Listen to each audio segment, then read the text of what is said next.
How to be okay when your partner is on holiday. It's just been the summer holidays, and as this means holidaying or going away for most, I again came upon this topic in my clinic. For context, I've been a clinical psychologist for 8 years and I've owned my own clinic for 5. The topic or question that I've come about has been how to be okay when your partner is away, or to be more precise, how not to suffer when your partner is traveling without you. If you find this challenging, you're not alone. Many find it difficult to have to spend time without their partner or to be home when the partner is traveling. This, of course, is not strange or wild, as if you're used to being together with your partner most days, then when a holiday comes up and you all of a sudden are apart, you'll likely feel the difference, that they're not there, and you'll have to figure out how to exist until they come back. This change in routine can be difficult and cause some to experience some feelings of sadness, emptiness, or anxiety. I've seen many ways of trying to solve this issue. Hereunder that some couples simply don't spend time apart. As always, you do you, but as a psychologist, I do see some benefits of individuals in a relationship spending some time apart. And, as with everything else, I prefer my clients to have the power or ability to do what they want and not be hindered by thinking or feeling like that there is something they cannot do due to difficult emotions. If we make a choice to be together, not because we feel we need to, but because we want to, that's better than being together because we feel like we cannot handle being apart. The difference here is choice. Many feel that this choice is not theirs, as they end up feeling terrible when they have to be without their partner, so they try to avoid it.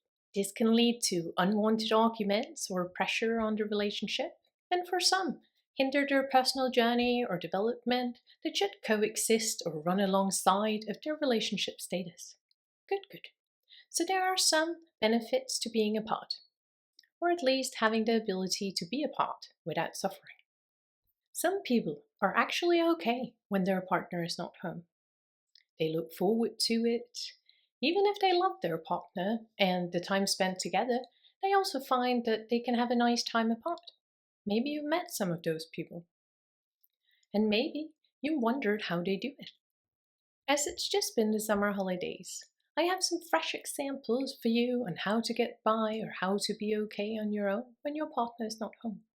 This is not going to be a long video about all the concepts of dealing with personal or individual development, but more a short list of what to try.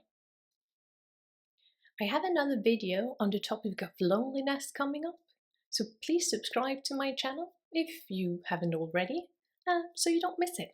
When you're used to being with your partner every day, having a holiday coming up where you'll be spending some time apart can be difficult. You might dread the thought and be worried about how you'll manage when they're away and you'll have to be home alone. Here are some of the things that you should do and not do to help yourself through. Number 1, plan a project or plan to do stuff. Be realistic about that you're used to having a schedule with them being home and you having a day together. What I mean here is that it's normal that you'll find it difficult or unfamiliar when your day structure changes, that they are not home. It's normal when we live with somebody that our normal days' doings are sort of shaped by that. So therefore, be realistic means that you are likely going to feel it. Closing your eyes to the fact and trying to suppress your worries about the alone time to come is not helpful. Often I see that not dealing with the reality of something or just trying to pretend that it's going to be fine will lead to it being even more difficult when it happens. So, therefore, make yourself a plan. Sit down before the event of you being alone comes up and make a plan. What would you like to get done while they're away? Are there some projects that you could see yourself immersing yourself into? What I'm talking about here are personal interests, such as baking projects or cooking projects that you would like to spend some time on, specific TV shows or movies or series that you would like to see, creative projects Home-related projects such as redecorating or fixing stuff at home, if you like to do things like that. It could also be creative projects or you giving your wardrobe some attention and play with your clothes. We all have things that we like to spend more time doing. Now it's your time. Of course, some might also work during this period while their partner is away. That's also fine, but still, spend some time with your personal interests after work. If you're used to sleeping next to them, then maybe this is also an occasion where you should plan something you can do.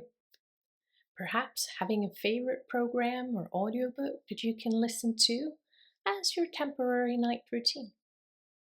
You can, of course, also plan to spend some time with family or friends, but try to keep in mind that practicing alone time and being on your own can be a good thing for your personal development.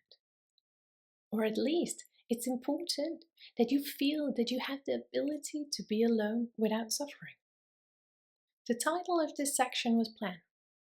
What is a good idea is that you plan ahead, that you set yourself some goals of doings before the time comes.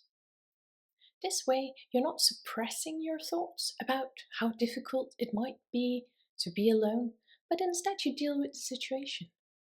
Having a plan or knowing how we're going to deal with something potentially difficult makes it as such that we don't fear it as much and that we don't worry as much before the event. Thus, helping you to not be as drained before the event and that it's not building up in your head. So, plan to do stuff. Plan a project or several. I'll let you know the great advantages of this strategy in the end of the video. But now on to point 2. Validate yourself. When your partner is away, it's normal to feel that something is missing. After all, we're not that flexible, us humans, and it's normal that it takes a few days to get used to a new situation. Admit to yourself that this is a new situation and that it's normal to feel a bit off or strange when something big has changed. Validating yourself just means to admit your true feelings and thoughts about something. That you allow yourself to admit that this is difficult and feels strange, that it's not easy or perhaps preferred. Feeling like we're feeling and thinking like we're thinking is better than the alternative of suppressing it or trying to convince ourselves that we're fine. Just admit that you're not fine, but that you'll be okay because you'll do what you have planned. Admit that it's normal and that getting used to new things takes some time and that you'll get better at it with practice. This is one of the important points actually, that we do find it easier the more times we've done it. That is, of course, if we do the things necessary for helping ourselves through in a balanced way. It will not get easier with time or multiple times if what we do when we're home alone makes us suffer and have a horrible time on our own. If we just feel horrible the whole time, it's not likely that we'll find it easier, no matter how many times we subject ourselves to it. So doing what helps is important. And not doing what makes you feel worse is also important. So what should you and what shouldn't you do when you're home alone with your partner away? Should you sit and look at all the pictures of the two of you?